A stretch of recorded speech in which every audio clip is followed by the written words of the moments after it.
Jami'ah. Pada kesempatan yang lalu kita masuk bab atau fasal yang menjelaskan tentang sholatul Jum'ah. Faslun fi sholatul Jum'ah. Kemarin kita sudah bahas ya, sholatul Jum'ah. Jumat itu 2 rakaat dilakukan di waktu zuhur di hari tertentu, yaitu di hari Jumat. Melakukannya nggak sembarang waktu, tapi di waktu zuhur. Dan ada tata caranya, ada rukunnya, ada syaratnya yang harus dipenuhi. Kapan sholat Jumat itu diperintahkan? Diperintahkan di malam Isra wal Mi'raj. Akan tetapi Nabi Muhammad SAW belum mendirikan sholat Jumat di Mekah. Li'adami tamakunihi, karena belum bisa didirikan di Mekah. Sahabat nggak bisa kumpul bareng-bareng sholat jamaah di Mekah, nggak bisa. Mereka dimusuhi, diintimidasi, makanya mereka hijrah. Makanya mereka hijrah. Nah, yang pertama kali melakukan sholat Jumat adalah sahabat Nabi yang saat itu berada di kota Madinah. Jadi perintah itu turun, yang di Madinah bisa ngelaksanain. Itu sahabat Mus'ab bin Umar dan As'ad bin Zurarah. Oleh karena itu, ada salah seorang sahabat Nabi Muhammad SAW punya anak. Anaknya menceritakan dulu ketika ayah saya matanya sudah nggak kelihatan. Saya itu yang bawa jalan, yang gandeng kemana-mana saya. Setiap kali dengar adzan zuhur di hari Jumat, waktunya Jumatan, abah saya itu kalau dengar adzan langsung beristighfar memohonkan ampun untuk As'ad bin Zurarah. Maka akhirnya dia penasaran, kenapa setiap adzan zuhur di waktu Jumat, waktunya Jumatan, jenengan itu mintakan ampun kepada Allah untuk As'ad bin Zurarah? Maka beliau katakan karena beliau dulu As'ad bin Zurarah yang mengumpulkan kita untuk mendirikan sholat Jumat. Ditanya berapa orang yang ikut? 40 orang. Jadi jasanya As'ad bin Zurarah. Maka sahabat ini mendoakan As'ad bin Zurarah supaya dapat ampunan dari Allah Subhanahu wa ta'ala. Jadi turunnya perintah itu di malam Isra wal Mi'raj. Wal Jum'atu fardu ainin ala kulli muslimin. Jumat, sholat Jumat itu fardu ain. Kalau sudah syarat wajibnya terpenuhi ada pada diri seseorang dan dia terbebas daripada uzur-uzurnya, maka wajib bagi seorang muslim. Hurrin, dia orang yang merdeka, bukan budak, bukan hamba sahaya. Zakarin, dan dia laki-laki, mukallafin, sudah baligh, hadirin, bukan seorang musafir, tidak ada uzur seperti sakit dan juga hujan yang dahsyat, maka wajib bagi dirinya untuk melaksanakan sholatul Jum'ah. Ya, wajib untuk melaksanakan sholatul Jum'ah. Wa min syurutil Jum'ah al-khutbatan, dan syaratnya sholat Jumat ada 2 khutbah terlebih dahulu. Jadi sholat Jumat itu sholatnya sama seperti sholat fardu yang lain, syarat-syaratnya akan tetapi ada tambahan. Sebelum Jumat harus ada khutbah 2 rakaat. Ya, tambah daripada sholat yang lain. Ayyataqaddamaha khutbatan. Sebelum sholat didahulukan dengan 2 khutbah. Fala tasih sholatul Jum'ah qabla al-khutbatain. Enggak sah sholat Jumat yang didirikan sebelum 2 khutbah yang disampaikan. Dan khutbah ini juga memiliki syarat. Dan khutbah ini juga memiliki rukun. Wa min syurutiha aidan, dan syaratnya orang mau Jumatan tadi termasuk, jadi yang punya syarat tadi sholatul Jum'ah. Selain khutbatain apa? Khutbahnya dilakukan atau disampaikan di waktu zuhur. Jangan khutbah Jumatnya jam 9 pagi. Tapi khutbahnya sudah masuk waktu zuhur sebagaimana hadits Rasul sallallahu alaihi wasallam yang disampaikan oleh Sayyidina Anas ibnu Malik radhiyallahu taala anhu. Ayyakuna musalluha arba'ina tawaffarat fihim syurut wujub al-Jum'ah, dan yang sholat Jumat wajib jumlahnya berapa? 40 orang yang memenuhi syarat wajibnya Jumat. Muslimin, laki-laki, orang yang merdeka, yang sudah baligh, mustautinin. Jadi bukan seorang musafir, dan dia mustautin, orang yang tinggal di situ. Mustautin itu orang yang nggak pergi safar kecuali karena keperluan tertentu saja. Jadi bukan dia pergi tiap hari pergi, bukan. Tapi orang mustautin itu dia banyak tinggal di kotanya, kemudian keluarnya dia cuma sesekali, hanya untuk memenuhi keperluannya saja.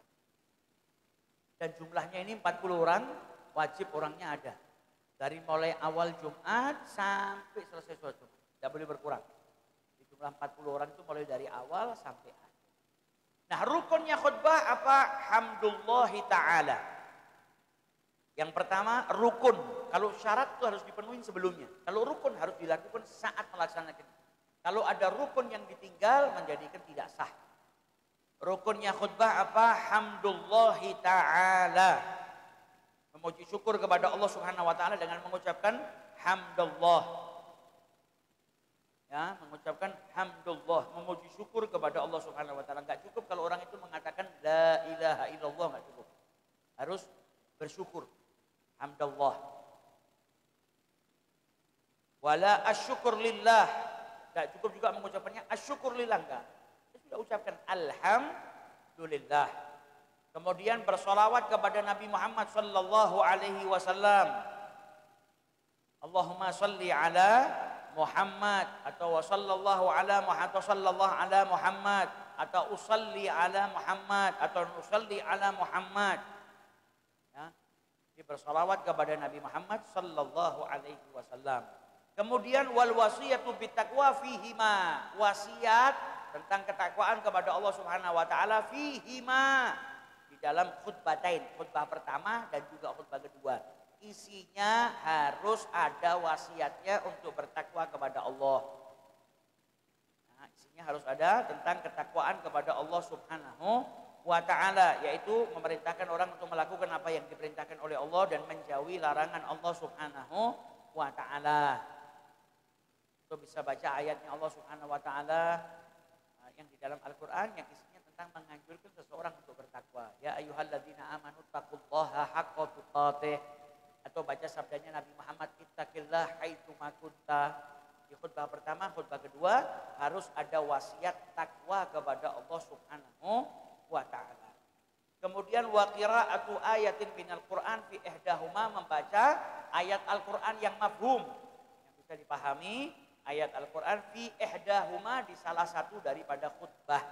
Dan afdolnya itu dibaca di khutbah pertama yang terakhir.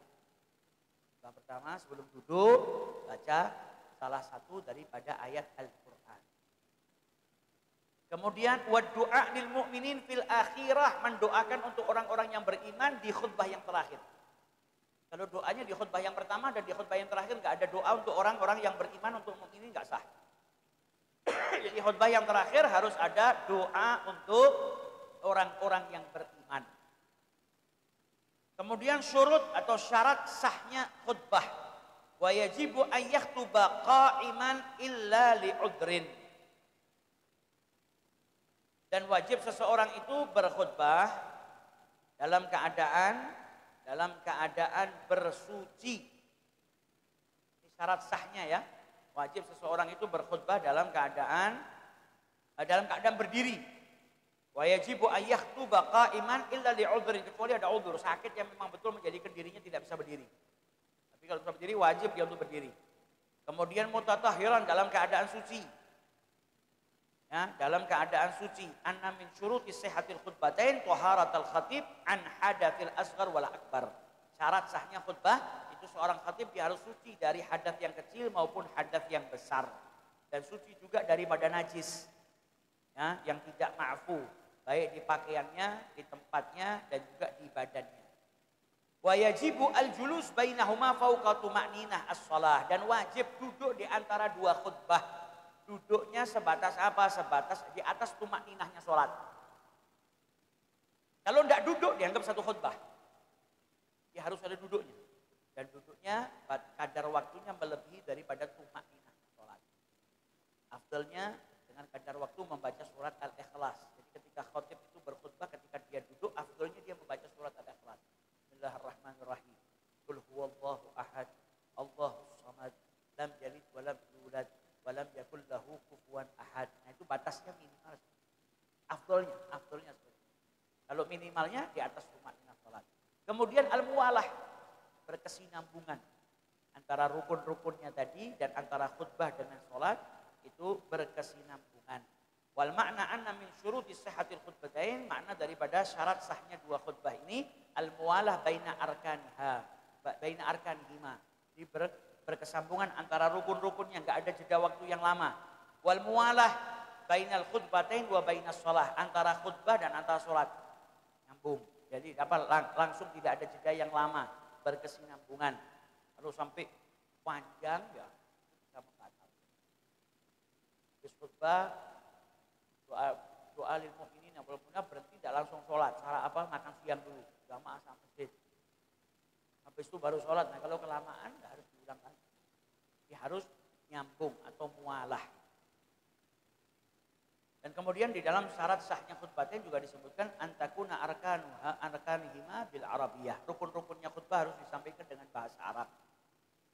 Dan didengar oleh 40 orang. Kemudian dan khutbah itu disampaikan setelah masuknya waktu zuhur. Dan hendaknya seorang khatib syaratnya juga apa? Seorang laki-laki. Dan wuqu'ul khutbatain fi khitati abniyah au autanil mujtama. Ini syarat-syaratnya orang mau melaksanakan khutbah. Ini baiknya kalau terkadang orang itu lupa, atau yang punya masjid, atau yang di khotib Jumat, yang punya tugas Jumat, atau kita ada masjid yang mungkin kadang rukunnya tidak dibawakan. Kalau rukunnya tidak dibawakan, tidak sah khutbahnya. Kalau tidak sah khutbahnya, tidak bisa sholat Jumat. Maka hendaknya dibikinkan di sholat atau di masjid-masjidnya dibikinkan tuntunan. Minimal 1 lembar ditempelkan di mimbar. Hamdallah, alhamdulillah rabbil alamin. Sholawat, wasiat, ayat tentang wasiat takwa. Kemudian 1 ayat atau 1 surat pendek. Kemudian khutbah kedua, hamdallah lagi. Kemudian sholawat kepada Rasul sallallahu alaihi wasallam, wasiat di takwa. Kemudian doa untuk mukminin. Supaya yang khutbah dia tidak kehilangan dari rukunnya dibaca supaya rukunnya dibaca supaya. Atau yang punya tugas khutbah juga kalau bisa punya notes. Wah, kalau saya nyatet di situ itu yang saya baca nanti tiap Jumatan kok hamdalahku podo terus tidak masalah, yang penting kan sah. Orang kreatif tidak apa-apa. Yang penting kan syukurnya sama Allah dari hati, bukan kreatif. Tidak apa-apa. Yang penting kita nyampaikan yang hak, nyampaikan dakwahnya Nabi Muhammad SAW, dan kita nyampaikan dari lubuk hati kita, ikhlas semata-mata karena Allah Subhanahu wa Ta'ala. Semoga Allah Subhanahu wa Ta'ala jadikan kita orang-orang yang taat kepada Allah, tidak pernah meninggalkan sholat Jumat, dimudahkan untuk senantiasa mengerjakan apa yang diperintahkan oleh Allah dan menjauhi apa yang dilarang oleh Allah Subhanahu wa Ta'ala. Allahumma barik lana fi Rajab wa Sya'ban wa ballighna Ramadan waj'alna mimman shamahu imanan wa ihtisaban hatta nahdha bil qufran wal 'itq minan niran. Semoga Allah Subhanahu wa taala mengabulkan seluruh hajat-hajat kita, mengabulkan seluruh doa-doa kita, dan tidak keluar dari majlis ini kecuali dosa-dosa kita diampuni oleh Allah dan hajat-hajat kita dikabulkan oleh Allah, dan berkahnya majlis insyaallah keluarga kita dilindungi oleh Allah Subhanahu wa taala, anak-anak kita dijadikan anak-anak yang saleh-salehah, kedua orang tua kita dipanjangkan usianya oleh Allah dalam keadaan sehat wal afiyah, yang sudah meninggal diampuni dosa-dosanya oleh Allah Subhanahu wa taala, ala hadimiyah wa kulliyatun salihah jami'ah syamilah wa ala manahiban ali fi mithl hadhil munasabat wa ila hadratin Nabi Muhammad sallallahu alaihi wasallam bi sirril Fatihah.